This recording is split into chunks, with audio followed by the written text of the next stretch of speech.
ഈശോ മിശിഹായ്ക്ക് സ്തുതിയായിരിക്കട്ടെ. പരിശുദ്ധ കന്യകമറിയത്തോടൊപ്പം 365 ദിവസം നമുക്ക് ഒരുമിച്ച് യാത്ര ചെയ്യാം. മാർച്ച് 6 കൊസൽ ചാൻസിലെ മാതാവ്. 1700 എലിസബത്ത് രാജ്ഞിയുടെ ഇറ്റാലിയൻ പരിചാരിക റഷ്യയിലേക്ക് കൊണ്ടുവന്നതാണ് ഈ ഇറ്റാലിയൻ രൂപം. ആർമിയിലെ ഒരു ഗുമസ്തനെ വിവാഹം കഴിച്ചതിന് ശേഷം ഈ സ്ത്രീയും ഉക്രൈനിലേക്ക് പോയി. തിരുസ്വരൂപവും അവൾ കൂടെ കൊണ്ടുപോയി.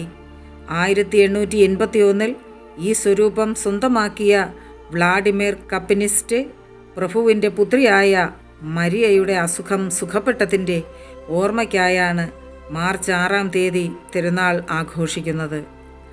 പുറം ചട്ട വൃത്തിയാക്കിയതിനു ശേഷം പരിശുദ്ധ രൂപത്തെ നോക്കി പ്രാർത്ഥിച്ചു കൊണ്ടിരിക്കുമ്പോൾ മരിയയുടെ നിഗൂഢമായ അംഗവൈകല്യങ്ങൾ ഇല്ലാതായി.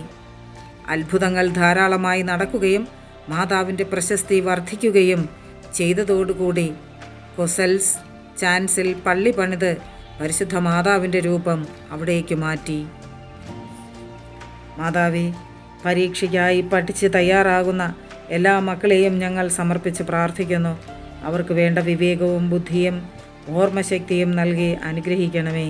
Ave Maria.